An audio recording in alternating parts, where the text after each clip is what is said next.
Hello, everyone. This is Sheri from the Sheri Kaye Hoff Show, where we focus on living joyfully in your life and business.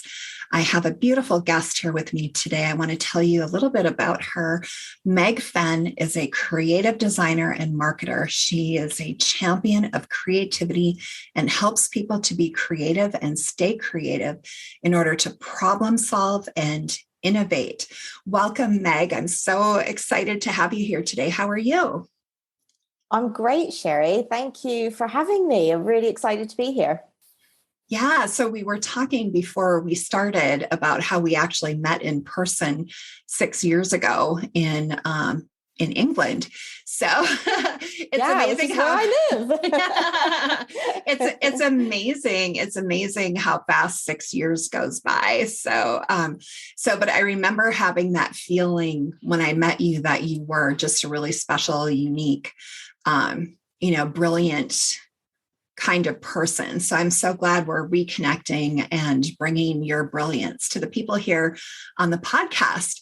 So let's start off by talking a little bit about how you integrate your marketing business along with family and life balance and happiness. Okay, good starting point. So I'm going to say actually that it's taken me a long time to actually find that good balance, Sheri, and I've made lots of mistakes over the years. Prioritizing probably things that it wasn't really what I should have prioritized. So now I'm in that place where, I'm really enjoying life. I'm really enjoying my family. I'm enjoying that, that kind of time for me as well, because I never did anything for myself when I first started up my business, which was back in 2003. And for probably 10, 12 years, I was very go, go, go, business, business, business. That comes first before family, which seems like, I think probably on the outside, it didn't look that way because I have three children and I was very busy as a mother and everything. And I was, the main carer in our family unit. But sort of like behind the scenes, my mind and my mindset was very much do the business, grow the business. And it was all right in terms of business, but for me personally and for my own happiness, it was the wrong way to approach things and the wrong way to prioritize things. And, now I've kind of flipped that, around, and the business is great. It's wonderful. There hasn't been any kind of oh my goodness, I'm now prioritizing my family in a way that I didn't before. And so the business is suffering. That's not at all the case. It's just changed for the better. I love that. And I think a lot of people can relate to that. I had a moment, it was actually around 6 years ago or maybe 7 years ago now, where I realized that I hadn't taken a vacation in 2 years. And I thought, well, I didn't start a business to be a slave to my business. And so I decided from then on, I would take 6 vacations a year. And I didn't know how that was going to impact my business, but it actually grew even more because I think, when you're taking care of yourself and you're more relaxed, your business, well, everything thrives on a higher level. So you have a different non-traditional approach to marketing. And all of my people love that because, there's so many unique businesses out there doing things that are, really unique and haven't been done before. So this non-traditional approach is kind of fits in with that sort of mentality of, I want to live life on my terms. Yeah. So, I kind of, and I think also just to say as well, I think because I don't come from that kind of traditional marketing background, I do sometimes suffer a little bit from that sort of imposter syndrome, which I'm sure that you know about that, and I think some of your other podcast guests have talked about that as well.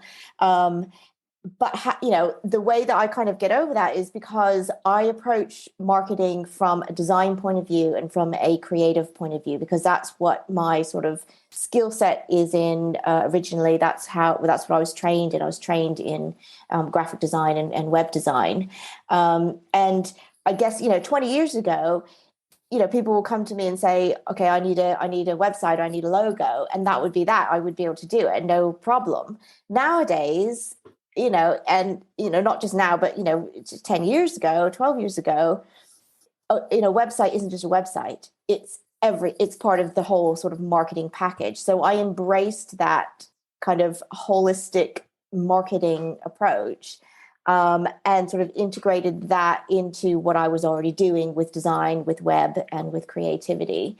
I kind of looked at sort of those traditional marketing reports that you see and you get, and clients were coming to me and saying, yeah, I've spent all this money on this marketing report. I don't even understand what it's saying. I don't know what to action from it. So I kind of flipped it on its head and said, okay, well, what's going to be the most useful? What's going to be the most helpful? And did it that way and made it really visual and made it very actionable. And, and then at the end of it, it's like, okay, hey, these are the bits that I'm recommending. These are the bits that I can actually help you with in terms of hands-on marketing work. And that worked really, really well. And people love that because they had something that they didn't have to spend out, they didn't have to spend hours reading through. It was literally like a 2-page document in some cases. Some cases it was all digital. And so it wasn't like this heavy sort of marketing report that they had to read through. It was something they could glance at, they could look at, they could choose, okay, yeah, these are going to be my quick wins. This is going to be my strategy. And this is how I'm going to move forward. I like the quick win thing because, the pace of business, everything just changes so quickly. I mean, some things stay the same, like heart and, the way that, humans have emotions, but, the technology piece is constantly changing. And so, we can't get so stuck in the planning stage that, by the time we're implementing, what we're doing is already not, going to work. So I like that. So you also, one of the things that really appeals to me about how you run your business is how giving you are and how community oriented you are, like your Twitter feed and your LinkedIn and everything is just delightful. So, thank you. So, talk about that and how you incorporate that into like your whole being and your business. Yeah. So I think early on when I was, early on in my business, the things that stood out to me were the people who gave their time to help me or gave their time to help other people or, were just there to listen and to give a bit of advice or even just to listen. And seeing what they were doing in terms of either volunteering or making a donation to a charity or just, being there for a really good conversation to inspire and to motivate. And so I thought, this is what attracts me to them. I really, really want to be on that side and be the giver as well, because I want to give back, because that type of giving when I was first setting up and starting my business was invaluable to me. And I'm still in touch with a lot of those people. And so, the further along I got in my business and, the more I kind of got to the stage where things were working really well, I really wanted to give back and I wanted to be part of the business community. And I wanted to do things like, mentoring startup business owners, helping them, giving them free advice, running events and talks that they could come to and that they could learn from, anything that I could do that would be really useful and helpful to people in the kind of early stages. And not just in the early stages, because you know what it's like running a business. You always sometimes hit barriers. There's always challenges along the way. So it doesn't matter where they're at in their business journey. If they need somebody to talk to bounce an idea off of, or just to come and support them in whatever they're doing. I really, really enjoy that, because you meet so many amazing people that are doing really wonderful things, that are changing the world for the better. And the thing that I get out of it as well is that I get inspired, I get motivated. And then that's when the creativity kicks in, and you kind of think, oh, these are some really great ideas. This has been an amazing conversation. And from this, ideas are sparking. The energy is there. The momentum is picking up. And so it's giving back, but it's also feeding my own thirst for, staying relevant and being creative. I love that. So as you've worked with people, especially thinking about micro business, like people who might be solopreneurs or, just have a handful of employees, what are some of the mistakes that you see people making with their marketing? And when you talk about a quick win, how could they quickly turn that around? Okay, so I think probably one of the biggest mistakes, I hate calling it mistake as well, because it sounds so negative, but one of the things that people, say, they immediately kind of think, oh, all the social media, all the tools there's all this free stuff. I'm just going to, get on Facebook, get on Twitter, and just start, putting out all these tweets or messages or posts or whatever, but not really understanding what they want from it. So what the aims are, what the goals are. And that goes back to, who their target audience, who they're trying to attract, who they're selling to, what their messaging is, what their brand is all about. So starting with the basics, starting with brand, starting with target audience, starting with purpose, starting with the kind of what your offer is, even as simple as that. So, it's basically strategy, but it's whenever I talk about strategy, people, a lot of people think, oh, I'm going to have that marketing report, or I'm going to have to, spend hours and hours working on my strategy. For me, strategy is just identifying your target audience, identifying what your offer is, and then working out how you're going to communicate. So if you're selling to your mums, for example, or moms, then Facebook might be the right way to the right platform. Probably Twitter isn't going to be great. Maybe, who knows? It depends on who your target audience is. You've got to look at that and then think, where are they hanging out? How can I reach them, and what do they want to be? What's going to break through to them? What do they want to hear? So I think going back to the basics is really key before you start thinking, oh, I'm going to be on all these platforms, I'm going to do this, I'm going to have all this on my website, and da. So yeah, I think just launching straight in to the new, whatever the new tool is, whatever the new, social platform is, without thinking, having some kind of plan or strategy behind that. Mm-hmm. Excellent points. And go ahead. I was just going to say, you asked about quick wins. I think one of the quick wins that I've sort of seen with people is to pick up the phone, talk to people, connect with them, have chats, have those, those coffee conversations, as when you can, when time allows, because I think it's connecting with people. That's where those quick wins could come from. Either gaining a new client, gaining a new collaborator, or having new ideas, because it's connecting with people and talking to people and sharing ideas. That's where the quick wins will come from. I love it. And what I love is that those are the kinds of things people can do without a huge marketing budget. I mean, that's just connection, personal connection. I like that. And, I was thinking about how people maybe they're getting started on Instagram and then they look and they think, oh, I have to have 10,000 followers, or I have to have 1 million followers, or I have to be an Instagram influencer. And it's really, I find with my clients, it's more about attracting the right people, and it can be small. Like I've at one point I had a huge list, and then a couple of years ago, I just really pruned that list and got it down to a really honed list, and it's a lot more productive.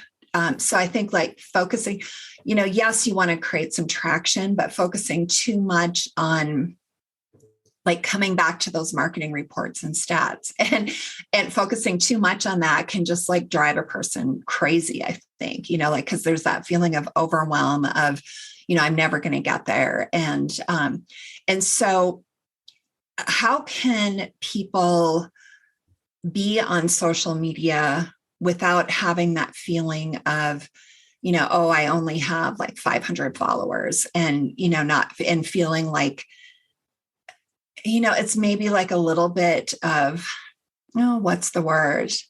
I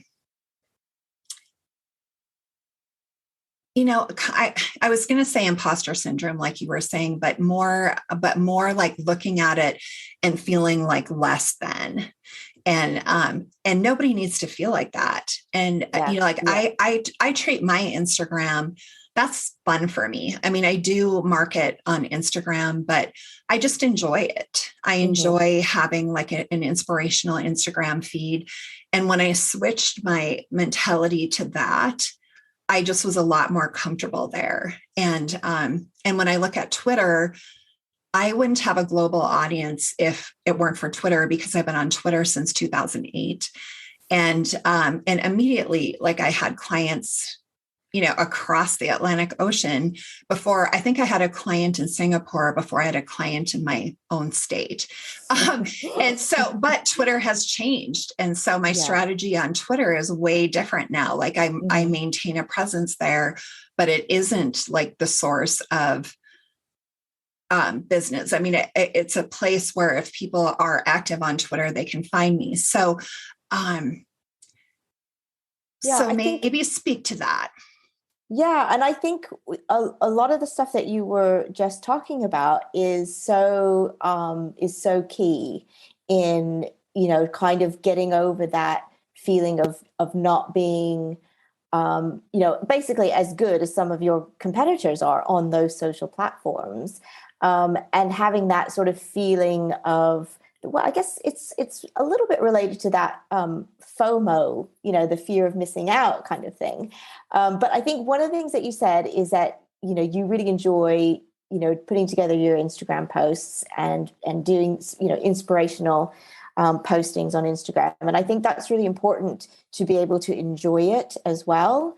It can be very fast paced if you want to, maintain that visibility on those platforms. But one thing that I will say is I think you don't necessarily have to be on all of the platforms. You could, choose a couple, one or two, and focus on those. And then that will cut down that feeling of overwhelm as well.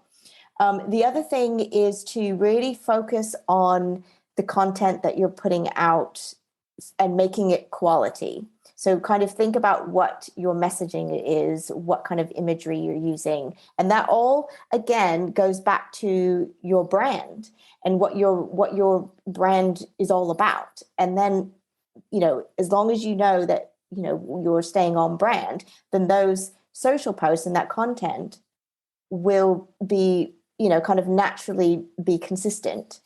And that consistency is what is going to help you to stand out, and people will start to think, oh, wow, this is such good content. I'm definitely going to, start engaging with these posts. I'm going to, start following them sort of more religiously and, set up, alerts or whatever when they post, or, whatever people do.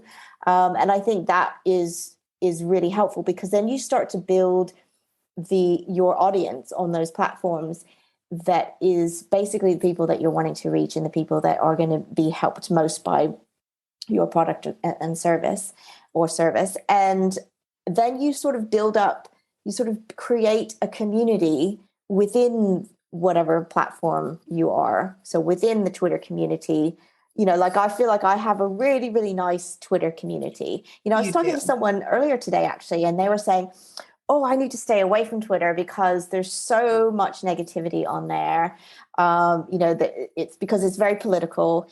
There's a lot of, stuff that's on there, which is very negative. And I said, well, yes, there is, but it's what you make of it. And it's who you are, who you're communicating with, who you're engaging with. And it's almost like that, your energy attracts the same energy, if that makes sense. So I put really positive things. I share really, hopefully useful information, and some, kind of like light, funny things as well. Not so much memes, or cat videos, but, like really nice stuff, that make me happy. And that in turn makes other people happy. So I've, kind of developed this really nice, and I don't have a huge following on Twitter at all. But what I do put out there has great engagement and it's really, really nice. And then, I get, meet other people through those Twitter conversations. And, that's the way that I look at it, is to kind of don't think, oh, I have to, have the most following or reach the most people. Then, it's what you were saying about enjoying it and, being, doing stuff that inspires you as well, because that in turn will then attract kind of like-minded people. Mm-hmm. So how do you work with people? Like if someone contacted you and said, I'd like to have a conversation, what kind of work do you do? So I mainly do contract work. So I work with people on a kind of like long-term contract. And I also do freelance work as well. But I take on probably about 5% of what's asked of me, just because I don't want to overload myself with lots and lots of clients. The work that I want to do is I want to be able to focus on that. I want to have the time. And I don't really want to outsource everything either. So has been one of the changes that I've put in place over the last few years, because I used to just, take on loads and loads of clients and, do a lot of outsourcing. And it was really, really stressful and quite unpleasant in at times. And so yeah, I'm very considerate now about what work I take on, because I want to make sure that I'm providing a quality service and that I'm really connecting with the business or the people that I'm working with as well. But yeah, so I do all kinds of marketing work, from the strategy side through to the hands-on marketing work, web design and build, graphic design, and SEO, which is search engine optimization. Mm-hmm. So I love how focused you are. And I think that's a great message for our listeners, is to not have that feeling that you have to be everything for everyone. And, a lot of times small business owners come to the table thinking, I want to help people, so they want to help everyone. And, in the process, like you said, getting burnt out, or even not enjoying what you're doing, yeah. For me, if it isn't fun, I don't want to do it. I like to make everything that I do in my business as fun as possible. That's great. That's great. I love that. Yeah.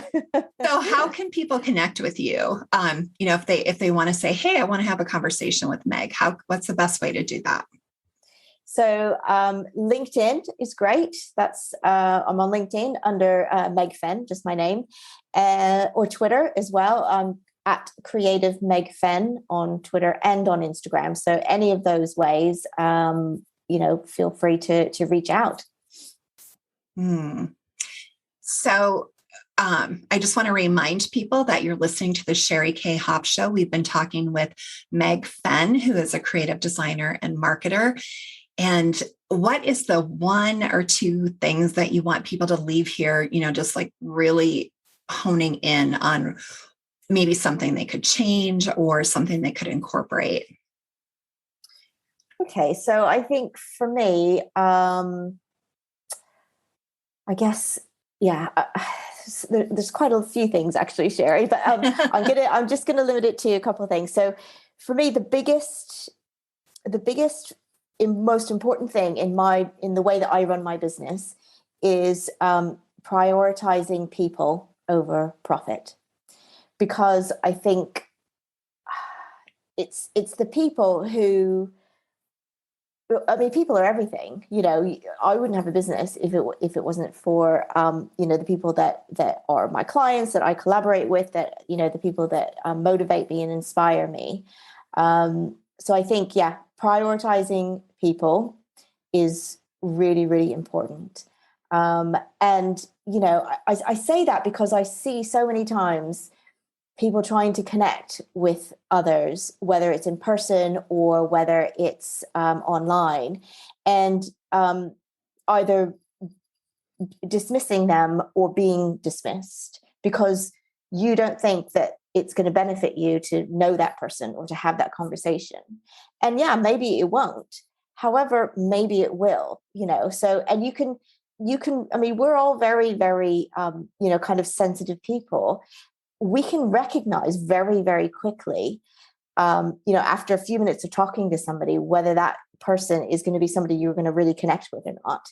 And if you have a feeling that that is the case, then go for it. Have that conversation, have that coffee meeting, and also with your clients. We're all really, really busy. If an email comes through, if a call comes through, honor that conversation, honor that question, honor that, that person. And, focus, let everything drop away and just focus on that person. And I feel it's not easy to do all the time because we're busy people. There's always stuff flying around as business owners. There's things happening all the time. But I really feel I've really worked hard at that over the last few years. And it makes me so happy because I know that I'm putting everything into the people that I'm working with, and also potential clients as well. So I think prioritizing people. And then the other thing is to, take that time and that space to refresh your creativity. I'm not saying you have to be an artist, you have to go away and draw or create something, but it could just be taking that time to look at what's on your desk and really, kind of taking one object and, thinking about it. It could be it sparked a memory from your childhood, anything like that. Just taking that time out throughout your day, whether it's 3 minutes, whether it's 5 minutes, whether it's half an hour. Go for a walk, leave your workplace and go for a walk, and clear your mind. And that's when the creativity will start to come in. And I think that's really, really important as well, because, it's the same thing that I was just saying, we're so busy. We've got meeting after meeting, then work and then meeting, and then you've got to run here and do that. And, some people have the school run, all that kind of stuff, family commitments, everything. Life is very, very busy, and you've just got to take that time out. One of the things that you did, Sheri, right before we started the podcast, is that you kind of centered yourself and you took that it was probably only 20 seconds or something, or maybe less than that. And I really liked that. And I think that even just a 20-second, taking that time to center yourself is really, really important. Mm-hmm. And I've learned that through mistakes, of living a life where, it wasn't very centered, or, if I didn't center myself, I, would kind of lose my concentration. So yeah, it might seem strange to other people, but I do that. Like I even do that. Like if I'm at the doctor's office and I'm getting a shot or something, I I'll say, just hold on a second. I'll just center myself before that. Yeah. Well, I have really enjoyed this conversation. I'm so thankful for your time. And I think you're just a gem in this industry. And check out Meg on Twitter, check her out on LinkedIn, have a conversation if it's a fit. And thank you so much, and have a good morning, good evening, good afternoon, wherever you are in the world. And I will talk to you soon. Take care. Bye-bye.